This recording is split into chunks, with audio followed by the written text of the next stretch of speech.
Good morning, fam. Hope you had an awesome 4th of July. Drop me a comment. Let me know what you did yesterday or what you're doing today or tomorrow. I'm curious to hear from you. So I'm over at my parents' place actually in Denver, and they live not too far from the Rockies Stadium, and they have an amazing firework display. Best grand finale I've seen in many, many years. I put a video out on it yesterday. Check it out. But let me know what you're up to. This morning, woke up making some Mickey Mouse and Minnie Mouse pancakes. Put the whipped cream on, made the eyes, the nose, and the mouth, so kids are loving that. But I wanted to talk about, the energy infrastructure stocks. So, we know July is going to be a good month for stocks. We're already seeing that it's risk on. Remember, a lot of these penny stocks, right? We've been playing off of fresh positive news. Remember, these aren't ones you want to overstay your welcome with. It's been great, like BMNR, how high this has gone, but eventually the party ends, remember. And remember, that's an anomaly. That doesn't happen too often where a stock goes up, from under 10 bucks a share all the way up to where it went, right? 160 was a high. Insane, okay? But again, congrats if you got that big win. But remember, we want to rotate that money into safer stocks eventually, especially in August, guys. Remember, with seasonality, that's the worst month of the stock market. So I just want to make sure you're aware of that, right? July is one of the best months, followed by a weak month with August. And then September is usually pretty weak too, but not as weak as August, okay? So keep that in mind. Remember, if you're holding long, we don't want to be holding these penny stocks long. If you do want to take a shot, remember, just play with profits and no more than 10% of your portfolio, maybe 15%, I'd have allocated towards those small cap, the ones that are burning cash, that are not profitable, right? That need to dilute shareholders by issuing more shares, right? These are the ones that are risky, and that's why you just have a basket of them and keep it a small percentage. Like I said, 10% is a good rule of thumb for your overall portfolio. We obviously want to have more of our money in the big cap names that we know are going to be around down the road, right? Which, the Millionaire Maker portfolio has all of those good companies in there, okay? So just remember that. But we're going to make some money. We're going to take advantage of this risk on rally. But the nice thing is we can rotate this money, some of it, into dividend stocks, for example, because a lot of these energy infrastructure stocks I've been talking about, they do have nice dividends, okay? And the natural gas boom here, these stocks are still really cheap. They have good balance sheets, financials.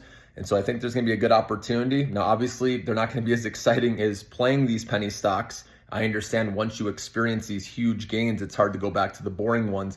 But long term, that's what you want to be in, guys. The ones that are just steady eddies that go up, slowly but surely over time that you can count on, okay? And like I said, Millionaire Maker portfolio already has these in there, but also these natural gas stocks. We already have the nuclear power, but I want to have a little more exposure to LNG, liquid natural gas, because the U.S. is going to be a lead exporter of this. And so it makes sense to have some of this, okay?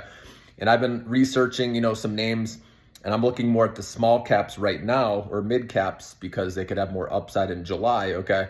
And even beyond that, just anything that benefits from this new spending bill, right? Obviously, a lot of that money is going to go to energy infrastructure, and that's because we need to have, energy independence in the U.S. for these companies to set up shop in the U.S., and we need to have cheap energy as well, right? Clean energy, obviously, that's what nuclear power, natural gas provides. So, and natural gas is the cheapest right now, okay? So that's what I told you the energy secretary, Chris Wright, has said that's their number one focus, is natural gas, followed by nuclear power, and then coal, okay? So those are the three.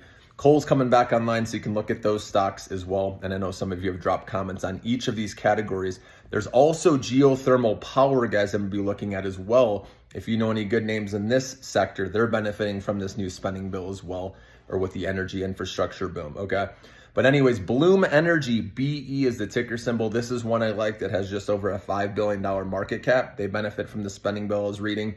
And so I'm going to post, more of these stocks after I go through and do more research, okay, today and tomorrow.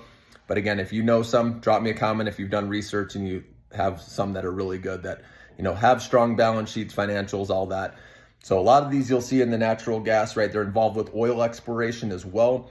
And so you get a nice diversification, and they have good dividends usually, as we know. So that's where it would be smart, right? Take some of your profits, rotate it into these names as we move forward, because this build out in the US, it's happening. Obviously, made in America is what Trump wants, and we need to. He's really focusing on, getting cheap energy, right? Whether it's nuclear power, oil exploration, right? Drill, baby, drill, natural gas, coal. It's a mixture of everything together working to get us, to energy independence. So we want to focus on that, guys. So I just wanted to let you know. But drop me a comment. Let me know what you're up to today and tomorrow. And again, I'll put out a video here soon letting you know some of these other stocks in these categories I just talked about.